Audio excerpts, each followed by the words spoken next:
Everything begins in a not-so-distant past, where mountains of bodies piled up and rivers of blood flowed throughout the entire region. It was all caused by a terrible battle that became known as the War of Justice against the demons. This brutal clash finally came to an end when the celestial demon was defeated by the combat immortal. The master then tells the children that the legendary technique left behind by that hero is called the Fist of the Glowing Eyes. The little ones get super excited and ask if their master actually managed to learn this legendary technique. But his son does not believe a single word and thinks his own father is just making up a massive lie. Ignoring the doubt, the master guarantees that whoever masters this style will possess completely invincible fists. The irritated young man complains that his father is always telling tall tales, and that such a silly name would never bring that kind of power. He keeps questioning his father about the reason why such a powerful warrior would be hiding out in a place like this. It makes absolutely no sense for an invincible warrior to live in a tiny dojo in the middle of nowhere teaching only children. The father just lets out a loud, booming laugh and replies that all of it makes perfect sense to him.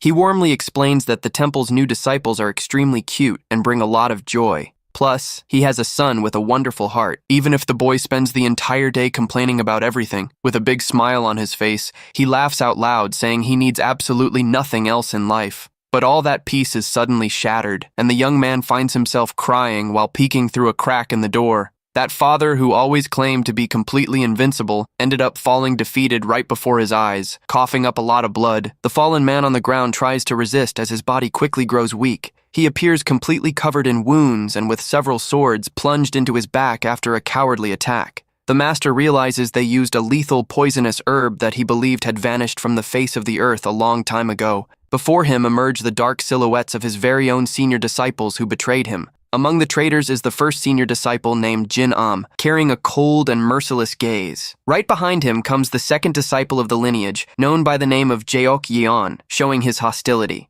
The third to reveal himself in the middle of the group of traitors is the senior disciple Yu Quan, with glowing eyes. And finally, the fourth senior disciple, Wang Pai, completes the terrible alliance seeking to bring down the master. The master screams in pain and outrage, asking if they truly coveted that forbidden power so much. One of the disciples gets deeply irritated upon hearing the master mention the late combat immortal at a time like this. The master mocks the traitors, warning them that they will never have the power because the succession has already taken place. The revelation leaves the traitors completely furious and unable to understand what the old man means by that. The son watches everything in despair while his father apologizes for showing such a weak side at the very end. But the master guarantees that from that exact moment on, he is going to show the true strength he possesses. He orders his son to pay close attention to every single movement and every detail of what is about to happen next. With the strength he has left, he prepares a final strike and warns that this will be his greatest lesson. His fist closes, gathering an absurd amount of destructive energy ready to be unleashed. He charges forward with everything, delivering the final attack to teach his son the true essence of the technique. The traitors panic and scream for everyone to attack together before the strike reaches them. Jin-am yells in desperation, demanding that the master hand over that absolute power once and for all. An intense and overwhelming glow begins to emanate from the master's fist, consuming everything around it. The mountainous landscape surrounding the small temple goes completely silent for a brief moment. Suddenly, a gigantic explosion of light cuts through the sky and devastates the entire region with incredible force. In the middle of the smoke, the tearful young man approaches the silhouette, calling out for his father with a trembling voice. The master weakly admits that his son might have been right about his invincibility being nothing but a bluff. Despite being on the brink of passing away, he smiles and asks his son if he was able to see the final strike. He proudly claims that this fighting style is his true fist and that he is indeed invincible. The master then begins to reveal the true name behind such a powerful technique. It is the secrets of the limitless fist, a supreme martial art that manifests uniquely in each individual. The father places his hand on the young man's head and says that the succession has begun and that he fully trusts him. With a final request for his son to find his own path, the master's body turns to ashes. The young man inherits the weight of that legendary technique, with nothing left but the secret manual hidden inside his robes. Meanwhile, one of the traitors grinds his teeth in anger, cursing the late master Jin Mu. They lament the mutual destruction and admit they would have perished if it weren't for the quick escape technique used by one of them. The traitors spit blood, shocked by the terrible damage caused by the late master's devastating attack. The leader orders a relentless hunt for Jinmu's son and the other disciples to eliminate any survivors. He coldly explains that they must pull out the problem by its roots so they never have to worry about it again. Hidden and trembling with fear upon hearing the assassins, young Jin Guan holds tightly onto his father's technique book without thinking twice. He begins to run desperately through the dense forest to save his own life. He spends 10 years isolated in the mountains, training his straight punch like a madman, fueled by a desire for payback. And finally, upon reaching 20 years of age, the young man manages to attain the true essence of that legendary technique. Jin Guan creates a gigantic crater and discovers that he has finally managed to master his own limitless fist. With his training complete, the young man prepares to leave his isolation and announces that the time to act has finally come. Flashing a confident smile, Jin Guan declares it is the perfect moment to hunt down those responsible for his father's passing. But upon returning to civilization after an entire decade focused solely on training, he runs into a massive surprise. He lets out a whisper of complete confusion as he looks ahead and realizes that nothing there makes the slightest bit of sense. Walking past him is a group of people dressed like guild hunters, talking about rank evaluation exams. Jin Guan is completely shocked to notice that the world has changed in a bizarre way, looking like a parallel reality. He watches those strange young people walk away, completely unable to comprehend a single thing happening there. The young man tries to reason whether all of this is just a natural consequence of the 10 years he spent cut off from the rest of the world. He notices the extremely short clothes the girls are wearing and wonders if people actually dress like that nowadays. With a slightly goofy smile on his face, the young man begins to think that maybe this new reality isn't so bad after all. But he quickly shakes his head, remembering that the martial arts training village was supposed to be located right in that spot. To his amazement, the old training village now houses immense modern buildings that touch the clouds in the sky. Jin Guan mutters in awe that this goes way beyond a normal change, making it look like the entire Earth has been modified. He decides to approach an elderly man walking by carrying boxes to ask what on earth happened to that old village. The elderly man finds the question amusing and asks if the young man has spent his entire life living under a rock on some isolated mountain peak. The old man asks if he has never heard of the Great Gate War that started 10 years ago when the sky opened up with a smile on his face. The friendly gentleman begins to tell how a colossal rift appeared out of nowhere, right in the middle of the sky. From that mysterious rift, a completely unknown energy began to overflow and cover the entire continent. Every animal and plant touched by that bizarre force underwent terrible mutations, turning into monstrous beasts. And right after that, powerful beings from another world known as hunters crossed through the rift to invade the earth without a single shred of mercy.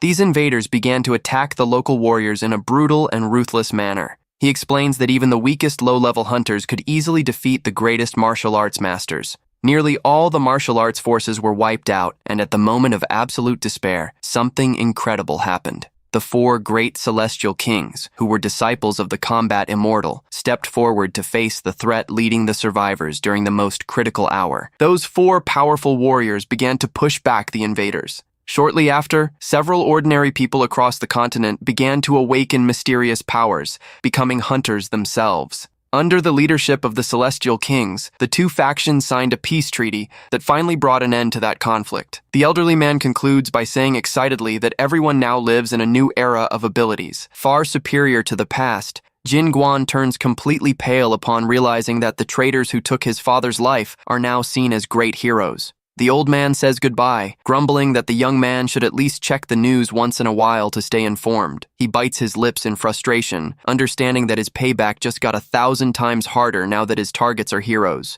While walking lost in his own thoughts, the young man suddenly bumps into a young woman in the middle of the street. She quickly apologizes with a gentle and friendly smile, while Jin Guan says it's fine, not paying much attention. He watches the young woman walk away and thinks to himself that girls these days wear incredibly bold outfits. Determined to look for an inn to gather more information, the young man reaches into his shirt to look for his coins, but he falls into total panic upon realizing that the inner pocket of his robes is completely empty with nothing inside. The despair grows even greater when he notices that the valuable secret manual left by his father has also vanished. Jin Guan's eyes widen as he figures out what actually happened during that brief moment he bumped into the young woman on the street. Meanwhile, the blue-haired thief runs swiftly across the rooftops, thinking she managed to steal a valuable inheritance. The thief, named Alice, makes a disgusted face while holding the old, filthy book, complaining about the horrible smell it gives off.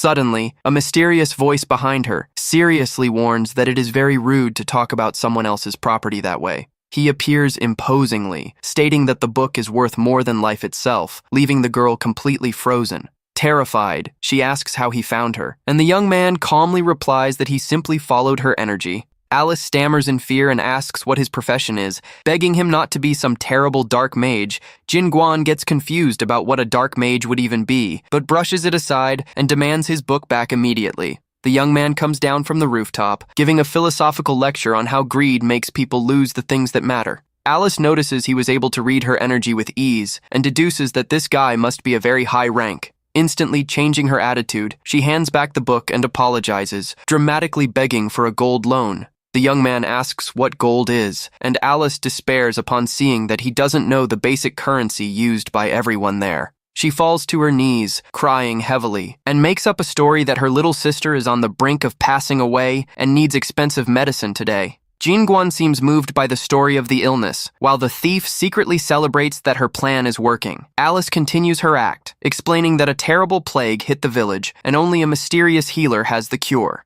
She says the healer now charges absurd prices and even demands payment through desperate means from those who have no gold coins. The young man suggests paying with labor, but Alice complains, saying she is too pretty a girl to take risks with that doctor. She pretends to cry dramatically while wiping her tears to see how her new, naive victim will react. With an enigmatic smile, Jin Guan agrees to help, saying he has some important things to check out in that place anyway. He decides to deal with the problem personally and orders her to take him immediately to this healer's hideout. Upon arriving in front of the large building, the young man finds the lack of any medicine smell strange, sensing only a dark energy. As they open the double doors of the hall, the two come face to face with a massive group of armed thugs waiting for them inside. Jin Guan calmly states he was looking for doctors, but noticed everyone there has the face of a dangerous criminal. Suddenly, the treacherous Alice lands a hard kick right on Jin Guan's back, mercilessly throwing the young man into the room. The thief yells angrily, saying he brought this on himself by refusing to lend her the gold coins she asked for earlier.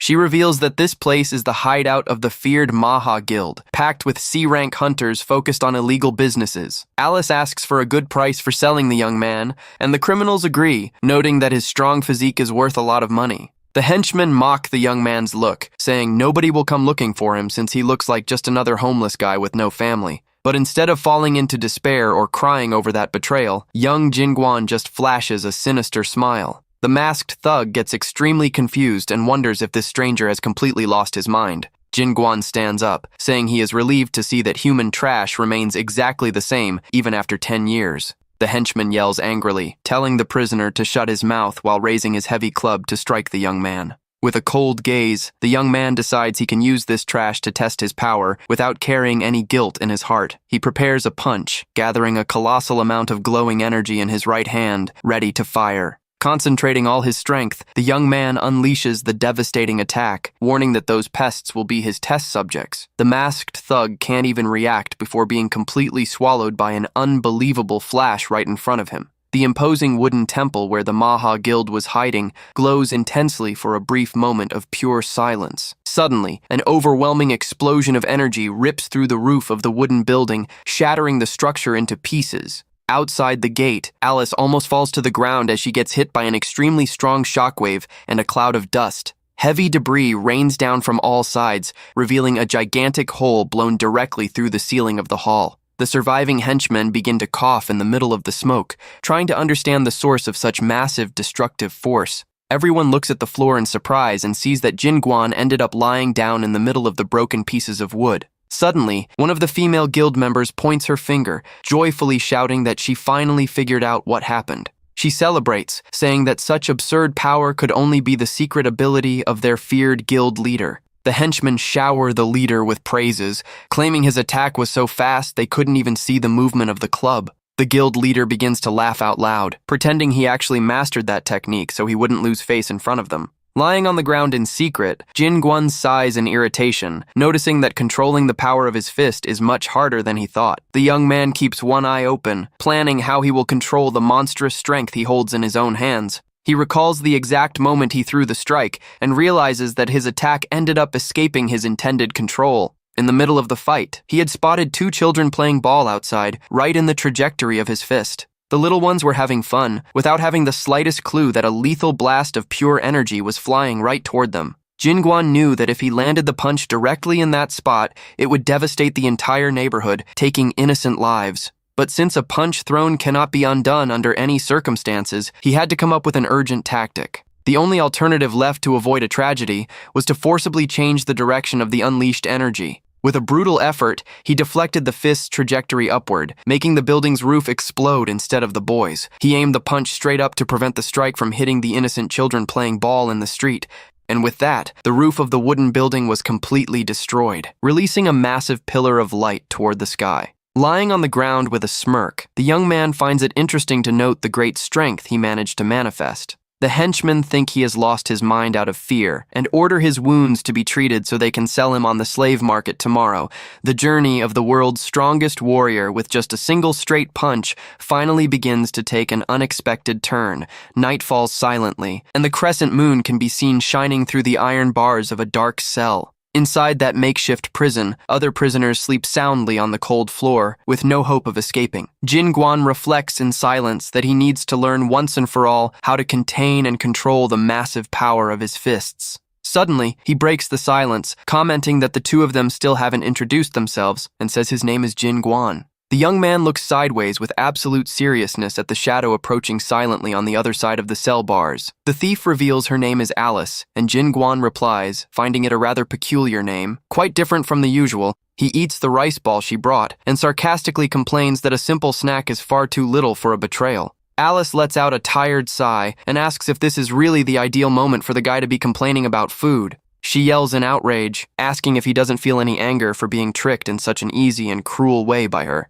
The MC calmly asks if the money from selling him was enough to solve the girl's complicated situation. Alice confesses with her head bowed that she truly needed that money desperately because her sister is very sick. She tries to stay firm, coldly stating that she won't feel guilty or regretful about what she did to the young man. The young woman justifies it by saying everyone claims the one who gets tricked is the only fool in a world as relentless and cruel as the current one. Despite speaking harsh and cold words, the girl's entire body begins to tremble, revealing her actual nervousness. Turning his back, Jin Guan comments that he believed the world had changed, but noticed some things stay exactly the same. He adds that if his sacrifice is going to help cure her sister, then that is already more than enough. With a gentle smile, he tells her not to apologize, since he had offered to help right from the start anyway. The young man only asks her to make sure her little sister gets cured, leaving the thief completely speechless. He mutters sadly that there is no greater regret in life than failing in the mission to protect your family.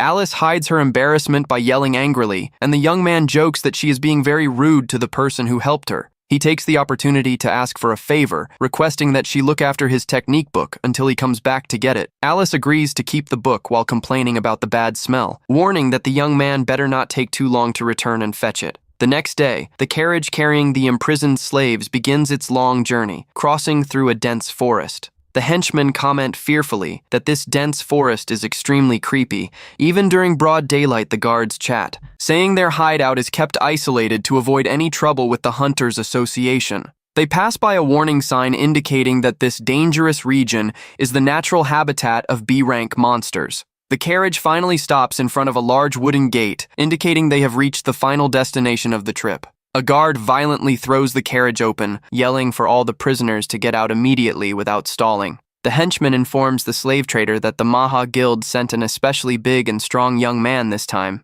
The stout slave trader smiles greedily, saying he is highly anticipating seeing this valuable new merchandise. The guards violently shove the slaves, threatening to break the bones of anyone who tries to slack off. The trader orders the slaves to be fed well, and Jin Guan enjoys himself, devouring several chicken drums with great joy. The men wash the slaves' hair carefully because the boss warns that buyers absolutely despise dirty and oily hair. Jin Guan appears chained up but displays a radiant smile while they throw buckets of warm water to clean his body. Relaxing in a warm bath, the young man celebrates that he finally managed to wash away all the dirt accumulated over 10 years. He even thinks that a slave's life isn't so bad after all. While the guard watches him in confusion, unable to understand his smile, the young man is startled to notice that the elderly man he met in the village is now working as an employee at that bathhouse. The old man calmly explains that that was just one of his many jobs, and now he is working as a bath attendant. He introduces himself as Sip Japsu because he has dozens of different odd jobs, and the young man formally introduces himself as Jin Guan.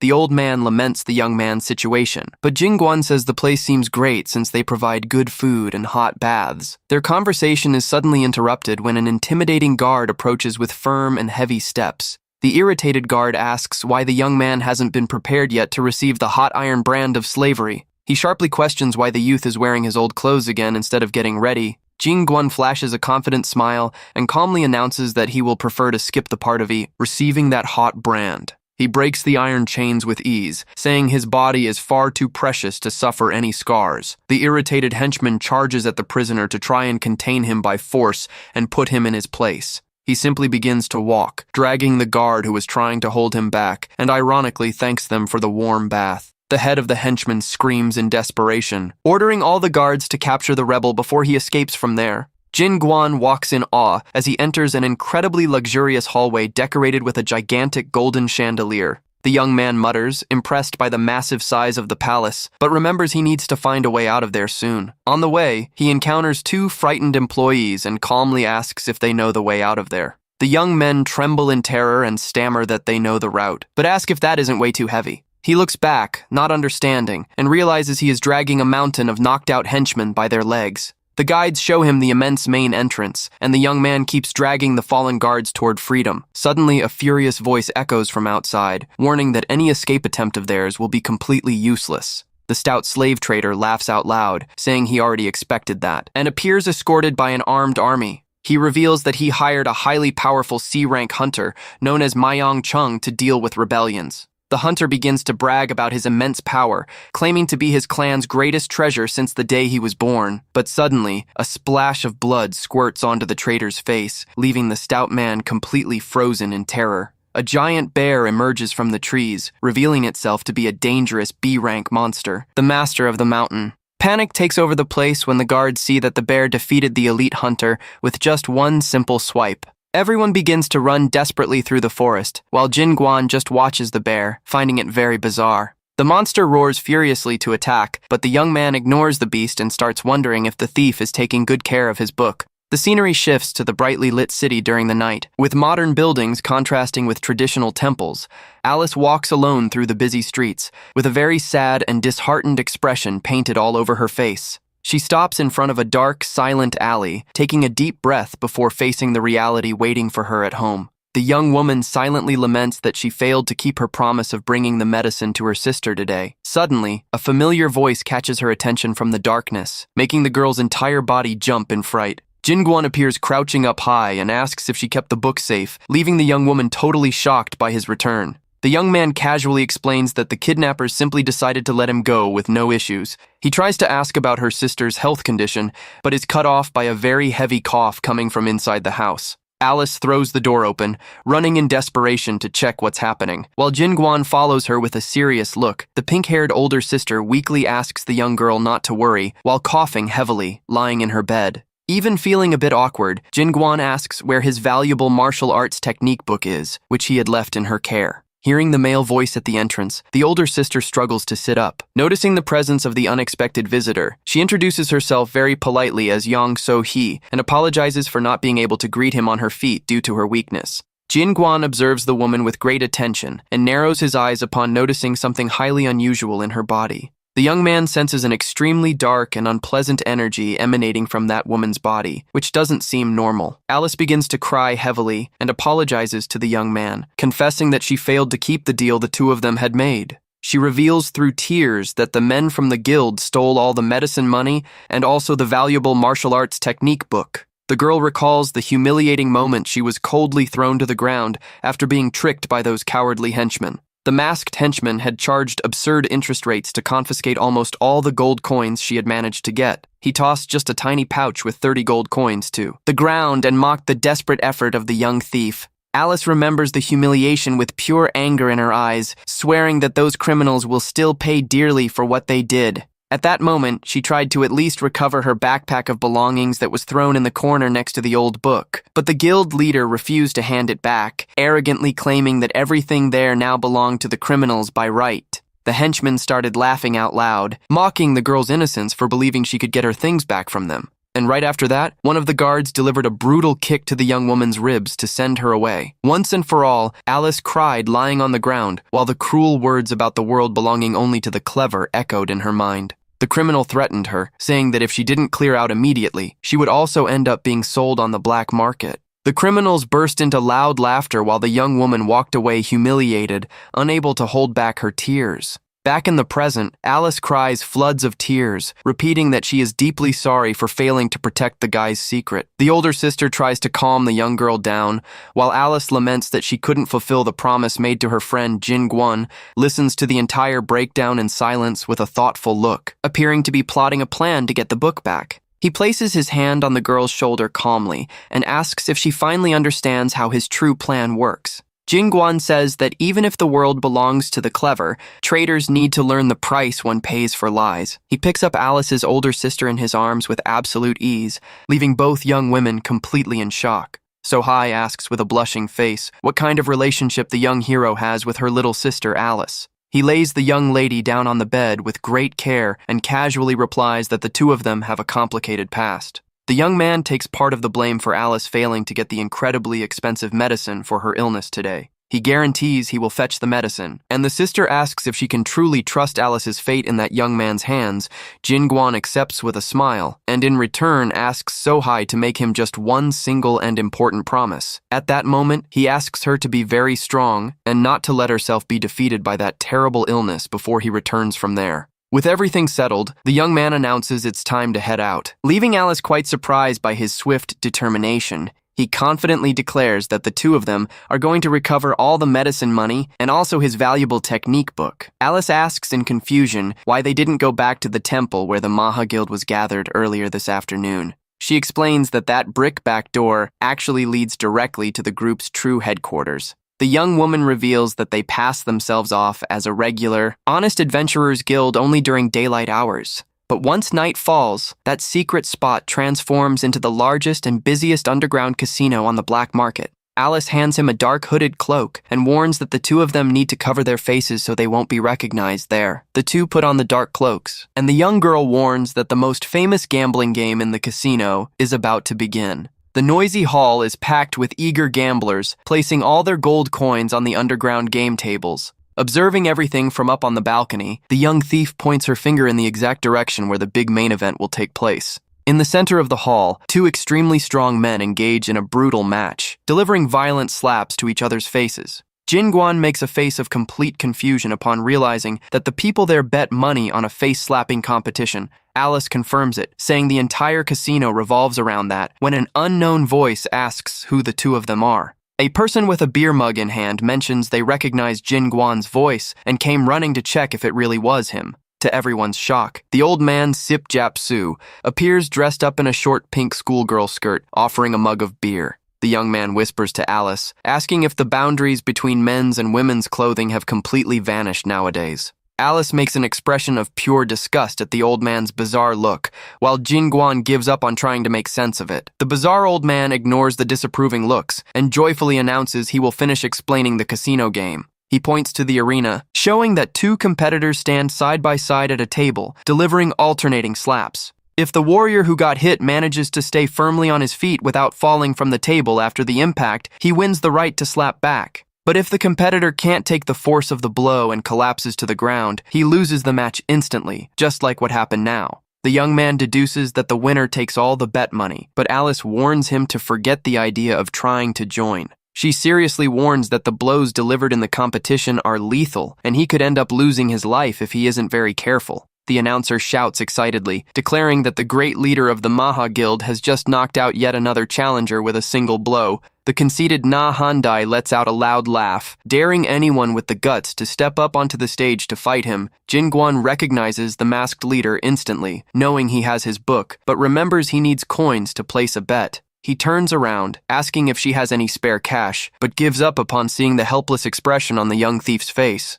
The young man then slowly shifts his gaze toward old Sip Japsu, who begins to break into a cold sweat as he notices the imminent danger. With an alarming smile, Jin Guan grabs the old man's shoulder and asks if he hadn't said something very important earlier. The young man reminds the old man about the conversation regarding being fated, and the old-timer comments that he looks a lot like a mugger right now. Jin Guan tells the old man to look closely, jokingly claiming those are just the pleading eyes of a young man in need. The old man cries as he hands over the gold, claiming it's not extortion, but rather a sponsorship for a youth with a bright future. Na Hande yells crazily, telling people to bet even their families if they don't have any more gold coins for the game. Suddenly, a heavy sack overflowing with gold coins is slammed onto the betting table by a mysterious cloaked figure. Jin Guan reveals himself as the new challenger of the night, leaving the announcer and the entire casino crowd completely hyped. The guild leader recognizes him as the runaway slave, and Jin Guan just asks with a smile if he is the one holding onto his book. Nahandai lets out a laugh, mocking the audacity of that trash, and the announcer asks how they will decide who hits first with extreme arrogance.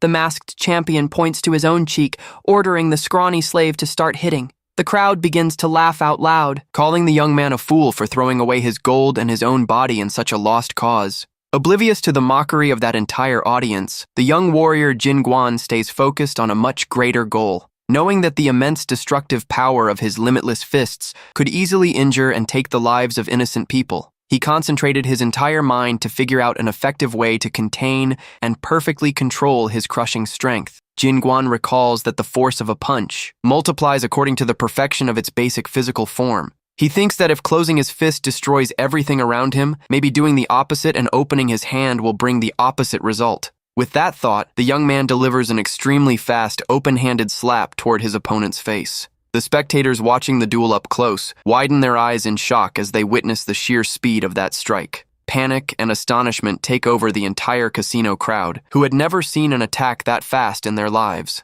The guild leader, Na Hande, is knocked clean out and falls upside down, smashing the entire arena floor from the sheer force. Alice yells, completely perplexed, asking if that was just a slap, and the young man calmly replies that it wasn't. He flashes a smirk and proudly explains that that is actually a brand new fighting technique he created. He reveals it is a style that fractures and disperses the fine internal energy to avoid unnecessary damage. While he calls the strike the energy dispersion fist, the girl yells angrily, saying that that was just a slap. Jin Guan turns to the startled announcer and casually states that he won the duel and is taking all the prize money. The remaining henchmen of the Maha Guild draw their swords and yell, ordering that nobody let him escape from there. The young man isn't fazed by the threats at all and says he actually needs to take this chance to find out where they kept his belongings. He opens the palm of his left hand, calmly commenting that this situation ended up being perfect for his plans. The casino hall is filled with a deafening rumble as Jin Guan begins to deliver his rapid strikes.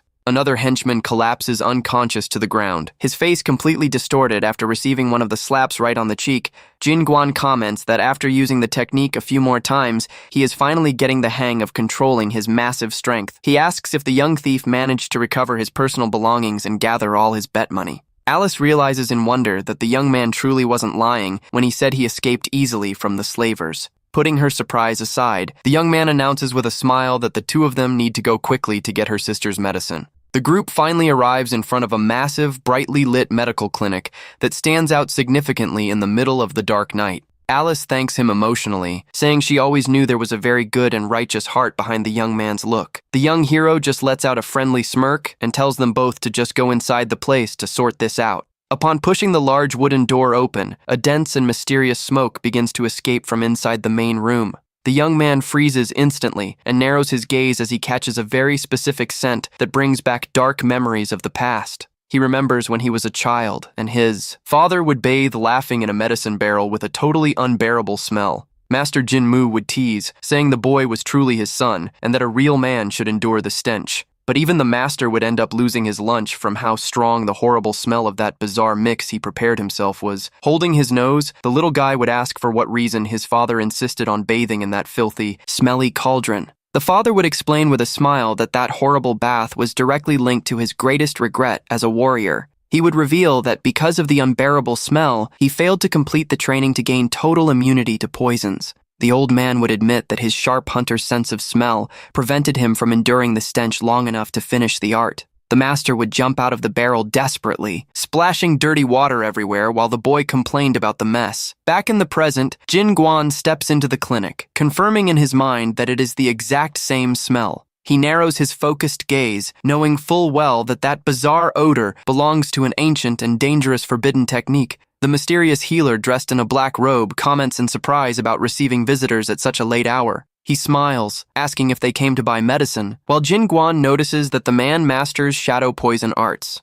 The healer explains that the sick have increased greatly over the past few days, which is why he sees patients during the night. He says nobody has passed away, but the plague has spread throughout the entire village, and the young girl is shocked to note the gravity of the situation. The healer gently extends his hand, confidently guaranteeing that it is lucky they have the cure available right there. He names the rare ingredients of the famous healing elixir, known in those lands by the name of the yin and yang pill. The man comments that in the new era, they can create powerful elixirs using special abilities without needing the actual items. The healer hands over the small pouch with the medicine, saying he added special herbs to speed up recovery. Alice holds the pouch with great joy and thanks him from the bottom of her heart, fully believing in that doctor's kindness. The doctor nods, smiling in a friendly manner, and warns that the sick sister needs to take the medication without fail until she is cured. He adds in a suspicious manner that even if she feels pain in other parts of her body, the treatment must continue. At the back of the room, Jin Guan starts rummaging through the medicine drawers, drawing everyone's attention for acting in such a curious way. He turns around with an awkward smile, claiming he was just observing the various exotic herbs they kept there. The healer laments and warns that, unfortunately, he will have to considerably raise the price of that medicine from now on. He explains in a cynical manner that demand has surged over the past few days, and he is barely managing to meet the supply. Jin Guan says a friendly goodbye to Alice, wishing her a safe journey back home under the moon. Alice looks worriedly at the small bag of medicine, thinking that the money was supposed to last for at least an entire month. She wonders anxiously what she will do next week, and the young man observes her with a very serious and thoughtful expression. Without giving any explanation, Jin Guan snatches the bag of medicine from her hand, leaving the young woman quite confused by that action. The young man opens the bag and pulls out one of the purple pills, saying he needs to verify some highly important information. To her surprise, the young man puts the pill directly into his mouth and swallows it whole to test its actual composition. Alice screams in desperation, asking what he just did, and Jin Guan jokes that he was running a bit low on energy lately. The young girl complains about that absurd waste, and the old man Sip Jap Su watches the entire scene in absolute silence from afar. The experienced elder seems to immediately realize the actual and mysterious intentions behind the young man's action. Meanwhile, back at the mysterious doctor's clinic, a dense, dark smoke begins to envelop the entire structure of the place. At her residence, young So-hai puts the purple pill in her mouth and swallows it, hoping to be cured of the terrible plague. A glowing energy envelops the young lady's body, and she displays a beautiful smile as she feels her strength quickly return. Alice holds her older sister's hands, crying with immense joy to see that the incredibly expensive medicine finally worked. The young thief sheds tears of immense gratitude as she remembers Jin Guan and how he agreed to help her in such a noble way. The two sisters embrace emotionally, mentally thanking the young hero from the bottom of their hearts for that salvation. The faces of Sip Jap Su and Jin Guan appear in the scene as those majorly responsible for the happiness of those two sisters. The following morning arrives with beautiful sunlight flooding the room through a very simple and rustic wooden window. The blue sky shines intensely over the traditional roofs of the massive training temple in that busy region. Jin Guan takes a bite of a rice ball stuffed with appetizing meat and savors the food with a highly satisfied expression. The young man chews happily, praising the delicious flavor of the snack, and confirms that it tastes much better with meat filling. The old man Sip Jap Su yells from down in the courtyard, asking what on earth the young man is doing perched up on the temple roof. He replies that the beautiful view of the horizon makes the food taste even better and takes the chance to ask about Alice. The old man shares that the girl is sleeping soundly in peace. Appearing as though she hadn't rested properly for many consecutive days, Jin Guan leaps down from the roof in an agile and silent manner, landing lightly on the wooden surface of the hallway.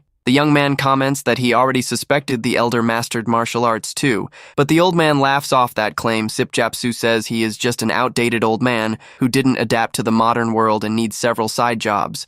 But with an extremely sharp look, the elder changes the subject, saying he closely observed the young man handling the medicine earlier. The atmosphere between the two turns quite serious and tense under the shadow of the temple as the old man continues his thought. The experienced elder directly reveals that he saw with his own eyes when the young man swapped the medicine bags. He asks if the young man stealthily swiped an identical bag from the doctor's drawers while pretending to snoop around Sip Jap Su, then asks with curiosity what the actual taste of that mysterious pill the young man ingested on the street was. The young hero holds the small bag of purple pills and asks if the old man is absolutely certain that the medicine is fake. He explains in a serious manner that it doesn't cure anything, but rather numbs the pain because it contains an addictive and poisonous substance. The young man reveals that for this reason, he swapped the poison for real healing herbs that he extracted himself from the pharmacy drawers. He knew full well that it would be a devastating shock for Alice to find out she was giving poison to her own sick sister. The elder praises the nobility of that heroic action, but Jinguan replies in a humble manner, returning the compliment to the old man.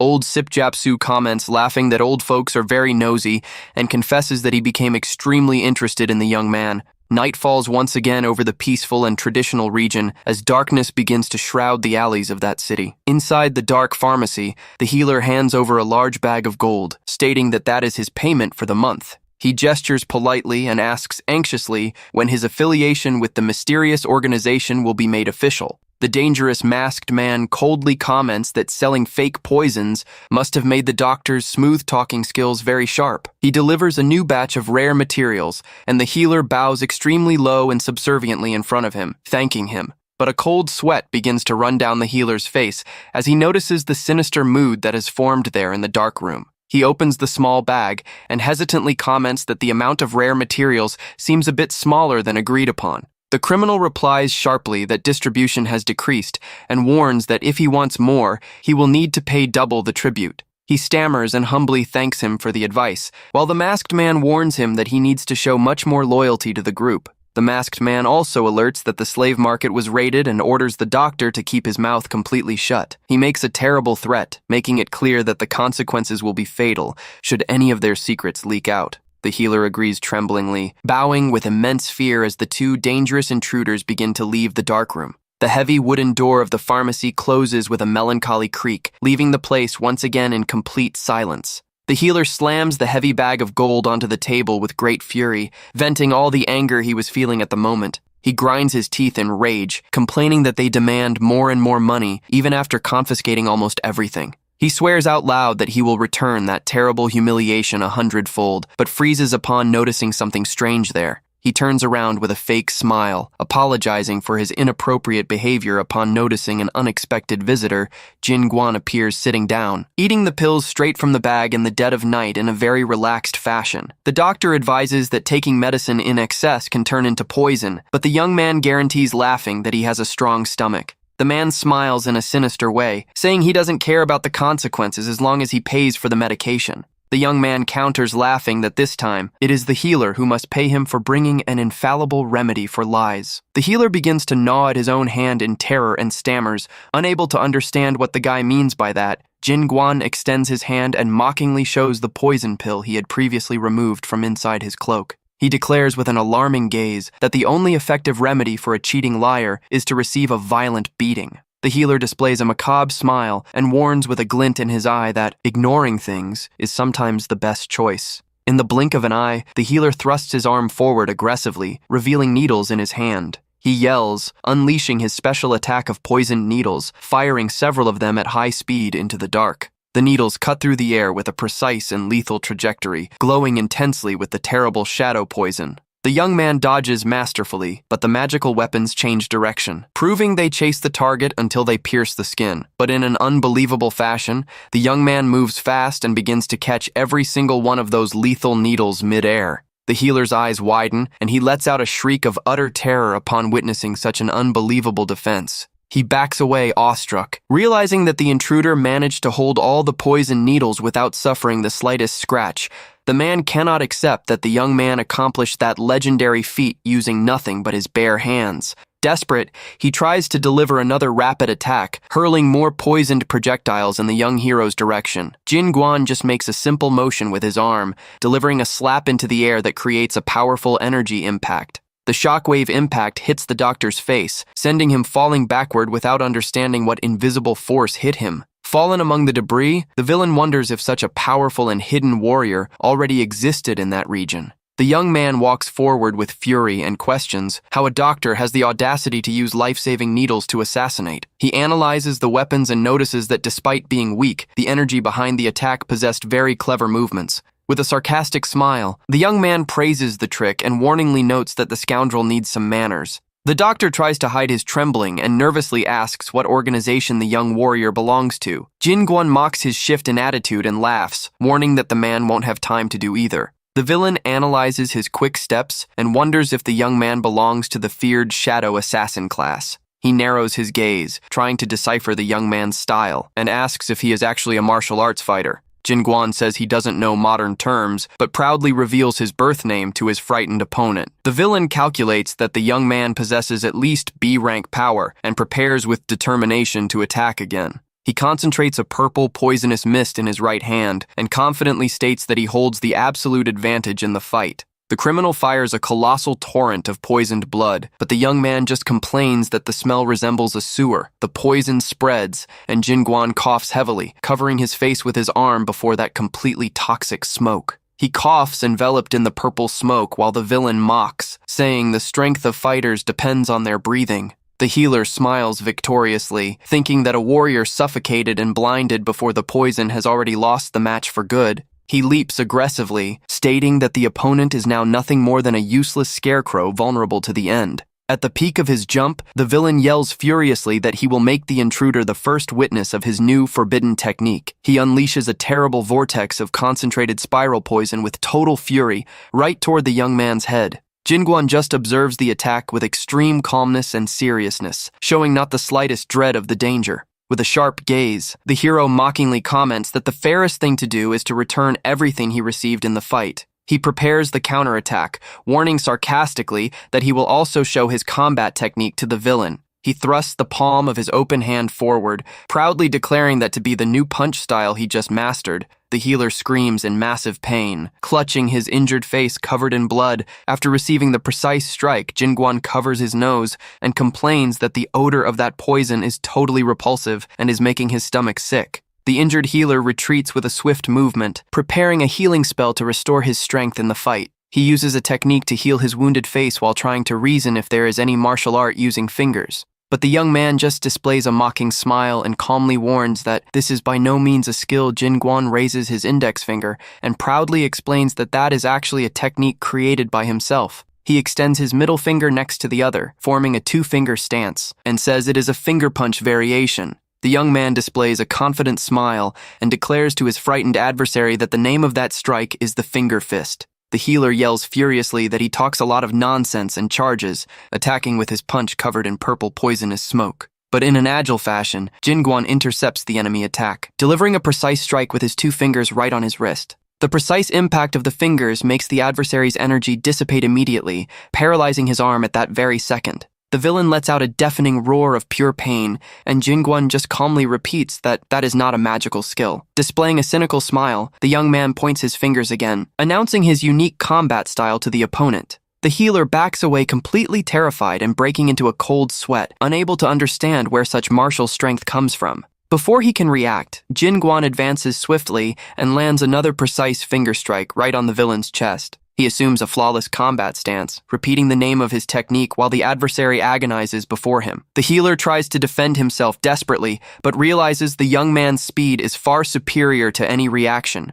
Grinding his teeth in pure rage, the man yells in outrage, asking how long the young man plans to mock his face there. He tries to strike, but the young man dodges with ease, appearing right behind him silently like a true shadow. The villain finally realizes that the young man is attacking his vital points and desperately deduces that he is a martial artist. He yells, saying he will protect his energy channels to nullify the attacks, and initiates a desperate counter-offensive. But the young man's finger punch hits the side of his ribs, instantly paralyzing the entire upper part of his body. Jin Guan delivers a rapid sequence of strikes to the opponent's arms, paralyzing his wrist and elbow all at once. The young man finishes the relentless sequence with a devastating finger strike, sending the adversary straight to the room's floor. The absurd impact cracks the villain's ribs, making him roar in pure agony as he falls completely defeated right there. Jin Guan stands keeping watch, observing the man crawl without being able to emit a single sound due to the total paralysis of his muscles. The fallen healer on the ground curses him with great difficulty, trembling with hatred for being defeated in such an easy way. He complains furiously, saying the fingers are not the problem, but rather the monstrous raw strength used to deliver the attack. The young man displays a mischievous smile and mockingly replies that he gave it that name just because he thought it sounded cool to him. He recalls the period of his isolation where he swore to himself that he would never lose to treacherous types like that one. The young man states with all the conviction in the world that he would be superior in martial arts and in everything he did in life. He adds, laughing in an amused way, that he wouldn't even lose in a game of rock, paper, scissors, leaving the adversary with no reaction on the floor. The young man teases, saying the opponent should have played rock, and the villain bites his lips in so much rage at that joke. The healer grinds his teeth in outrage and pulls out a glowing potion vial, determined to recover his power by force. He shatters the mana crystals, releasing a dark mist, and warns that he will use that forbidden strength to crush the young man. The villain activates his forbidden poisonous blood release ability and begins to expand his dark energy through the room. Laughing like a complete madman, he celebrates that his current strength has surpassed the ordinary limit, reaching the feared A rank enveloped by that dark and destructive aura. The villain prepares to discharge all his new power in one final attack. He challenges the young man to witness his absolute strength, but Jin Guan just stands still in the courtyard, observing the scene. With total calmness, the young man closes his eyes for a moment and begins a deep concentration breath. In the following second, an overwhelming flash of pure energy explodes from the young man's body, dissipating all the dark mist from there. The shockwave is so powerful that it hits the healer's chest, making his eyes widen in complete despair. The villain turns pale with terror and freezes as he feels that his entire body is about to rupture from such massive pressure. Trembling with fear, he realizes that all his A-rank dark energy was completely nullified in the blink of an eye. He looks at his own hands, startled. Unable to comprehend how the young man's presence managed to paralyze his movements, Jin Guan looks at his own hand and comments in a relaxed way that the sudden release of the potion ended up giving him a bit of a scare. The healer pats his chest, surprised to note that he remains alive, since he was certain that his body would explode from the blow. The hero displays his clenched fist with disdain and asks if he wants to try attacking him again in a more serious manner. This time, he tells the opponent to let him know should he still want to continue the duel, and the villain grinds his teeth in silence, unable to react. The master gathers his destructive energy in his right hand and closes his fist tightly, showing an unshakable sovereignty. The healer stares at the young man with his eyes wide in terror as he feels all the crushing force of that divine presence. He falls to his knees, bowing, and introduces himself as Baek Mundo, while the young man gets confused by the respectful title Day Breaks. Bringing a bright light over the traditional roofs of the dojo on the green and silent hill, Yongso Hae breathes with difficulty, expelling a purple and toxic smoke that was accumulated in her weak lungs. Baek Mundo uses his acupuncture techniques to very carefully extract the rest of the poison from the young lady's body. Jin Guan confronts the healer about having spread the plague, and he warns that her energy was merely weakened.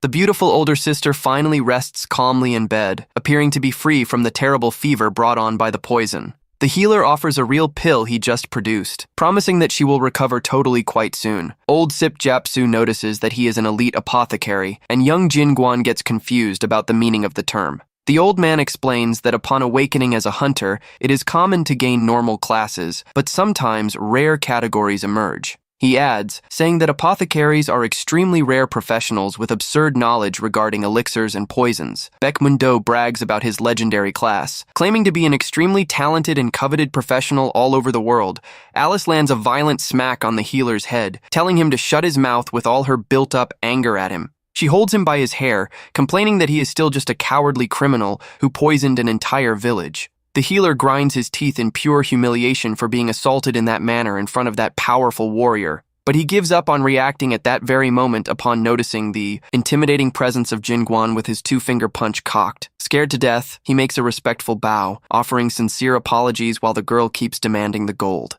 The hero asks in a serious manner for what reason such a talented professional decided to commit such grave crimes. Baek Mundo shifts his gaze away with a quite bitter expression, proving to be hiding a very delicate secret. He opens his hand, showing the broken pieces of the mana crystals, and reveals that all of it was because of that stone. The healer explains that mana crystals became the main energy source of the planet after the Gate War. He shares that the modern buildings were only erected due to this material, and that the world's progress depends on it. The healer says the stones allow hunters to attain divine powers that go far beyond their normal ranks. He adds, explaining that the valuable resource is extremely scarce and only forms in elite monsters or magical areas. He confesses in a bitter way that the black market criminals offered that gold in exchange for his poison and his pills. Alice's eyes widen, and she questions if all the money she paid to this day ended up falling into the hands of the smugglers. The apothecary confirms with regret that the coins confiscated from all the victims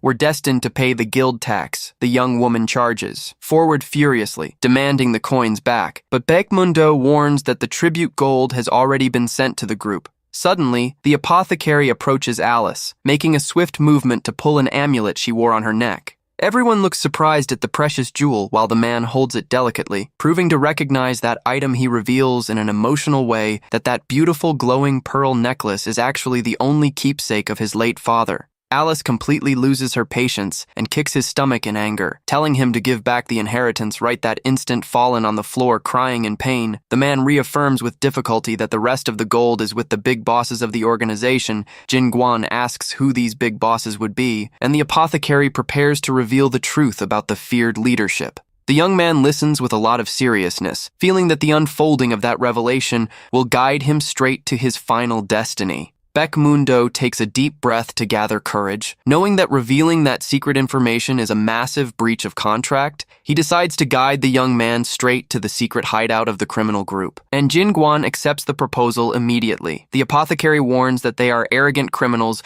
only because they count on the support of the terrible Red Blood Alliance. Jin Guan asks what that blood alliance would be, and Beckmundo is astonished by the hero's total lack of knowledge. The apothecary complains, saying it almost seems like he lived isolated in the mountains for an entire decade, not to know that he reveals that the alliance is formed by the 4 great celestial kings, who today are seen as heroes of the new world. It is the terrible Blood God Guild that covertly controls the entire criminal underworld of that continent. It all starts with the revelation of the terrible criminal organization, known to everyone simply as the Mob. This group acts in secret in the Yeonmu region, with the illegal trafficking of valuable mana stones. The true reason for them being so untouchable is the backing of one of the largest and most dangerous guilds. They are protected by the Red Blood Alliance, and the apothecary is astonished that he doesn't know it. The apothecary tries to explain himself, saying everything is nothing more than a strong rumor regarding the group's backstage. Jin Guan listens to everything calmly and says he finally understood the true dimension of the whole problem.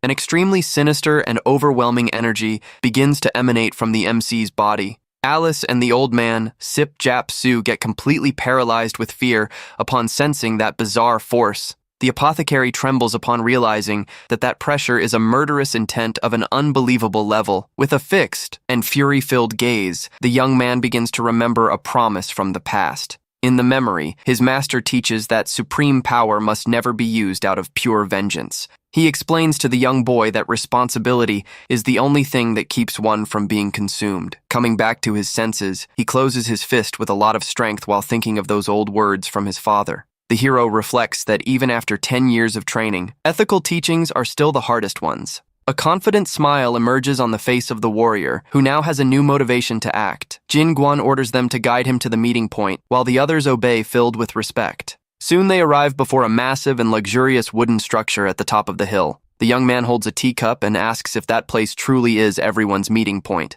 The apothecary explains that the mobsters appear around there every single dawn of a full moon. The 4 allies stay gathered around the tea table, seriously assessing the next steps. Alice gets irritated and confused to see the apothecary treating the young man with so much sudden submission. Jin Guan requests not to be called sir, but the apothecary insists that they are in the same boat now. The hero asks if there are more clues about the group, but the man confesses that he knows nothing more, but he shifts his expression and guarantees to be certain of a highly relevant piece of information. He shares that on the last delivery, the mobsters were furious because someone raided the slave market. The apothecary concludes that whoever did that will certainly face terrible consequences. Jin Guan comments, laughing, that it must be another virtuous hero like himself, while Alice stares at him in silence. He explains that other smaller organizations are going to move fast to get into the good graces of the main mob. The apothecary questions with concern the real motive for the warrior wanting so much to fight against the mob. The hero says he finds it annoying to see weak criminals acting freely in his homeland. Jin Guan asks for more details from the experienced old man, who admits he also doesn't know the identity of the bosses. Sip Jap Su knows where to look, and the apothecary offers to hire him for free, turning the old man indignant. Jin Guan calls the apothecary a druggie and orders him to get clothes identical to those the mobsters wear. The young man orders Alice to take the apothecary to treat the sick and stay watching his every step. He wonders what the MC needs the garments for while focusing on a large tower. The guild guards make a welcoming bow. Upon seeing a figure with the mob cloak, the local leader notes tensely that the current month's tribute has already been duly paid to the criminal group. He questions the unexpected visit while the disguised hero walks imposingly through the large hallway. The MC asks with a threatening tone of voice if the man truly knows who he is. He had explained in the plan that he would destroy the branches one by one to make the big bosses show up. The mob leader gets quite suspicious, remembering that they had already received a visit 2 days ago. When the criminal tries to send an internal message, he is surprised by an extremely strong light. The hero prepares to discharge his devastating punch, explaining that he is going to close the mouse holes. With this attack, he guarantees that the real rats that are hiding will soon have to reveal themselves. The entire massive multi-story tower explodes in a spectacular way amid a huge pillar of dust. The ground shakes with violence, and the pieces of wood and stone fall scattered throughout the surrounding region. The local residents look startled and scream, unable to understand the reason for that sudden explosion. The crowd notices that the Loan Shark's headquarters was completely reduced to ashes in an instant. Old Sip Japsu observes from afar the total destruction caused by the young warrior's surreal punch. He is left totally speechless before a destructive power that surpasses any imagination. The old man is shocked to see that the young man possesses such absurd power coming purely from his martial arts. He realizes that he has lived long, enough to see the emergence of an unprecedented prodigy in the world. While walking through the city streets, the old man confesses that there is still a detail that leaves him very worried. Sip Japsu recalls that mana stones have an invaluable value and an absurd impact on society. Precisely for that reason, the Hunters Association maintains rigid control over all of this valuable resource. He alerts that fighting against the allies of the 4 celestial kings could break the world's fragile peace treaty. Jin Guan listens to everything calmly, not caring much if that organization is indeed linked to the kings. The young man simply says they will find out the truth as soon as they pay a visit to the next location. Upon approaching the large gate, the guard watches the place and gets confused by the presence of that mysterious figure. Jin Guan slightly lifts his wooden mask and mockingly asks if the watchman knows who he is. The man begins to sweat from nervousness and asks if the guy in the cloak shouldn't be one of his mob allies. With a sarcastic smile, the hero confirms the answer at the exact same instant. He blows up the whole place. From then on, the young man begins to destroy several factions and criminal headquarters, spreading chaos through the city. On the streets, the residents comment relieved that the mood changed quite a bit after several guilds vanished. Everyone begins to idolize that mysterious masked warrior who acts like a true savior of the city. The hero walks calmly through the city while listening to the citizens shout his new hero moniker. Under the mask, the MC maintains his calm and focused expression, knowing that the plan is working. In a secret mob meeting, the leaders discuss furiously about the loss of several of their branches. The feared A-class hunter named Xianwu Tan strongly suspects there is a traitor among them. The other mobsters get tense and begin to look at each other, thinking about the possibility of there being a spy. One of the female leaders mocks the situation, saying that distrusting everyone because of a uniform is an exaggeration. She taunts Xianwu Tan, reminding him that he was the one responsible for taking care of the security of the destroyed branches. The heavy discussion is interrupted at that very moment by the authoritative voice of the large hidden leader of the room. The supreme boss complains that they don't even know the physical appearance of the intruder or what abilities he uses. He calls everyone useless fools for failing to deal with a single warrior who is attacking the group. Before the scolding, the mysterious woman stands up and requests permission to personally take over the hunt. She continues taunting her colleague, guaranteeing she will do a much better job than his on the mission. The leader with glowing red eyes authorizes Nanhyang to handle the case as long as she brings the target back half dead. Meanwhile, Jin Guan amuses himself, thinking that the enemies must already be dying to take him out. The apothecary asks worriedly if it really is safe to cause so much trouble against high-level hunters. The MC replies, smiling, that even hundreds of gathered ants are nothing before a tigerback Mundu stands incredulous at his arrogance, while the hero points to the next guild's headquarters. It is the base of the Maha Guild, which had its massive wooden door cut in half without the slightest effort. Inside, the henchmen inform the boss that the moment to get their long-awaited revenge has finally arrived. The massive leader, Nahandai, says furiously that his face has finally gone down and that he won't be made a fool of again. He remembers with hatred the day Jin Guan used a cheap slap during a previous clash of theirs.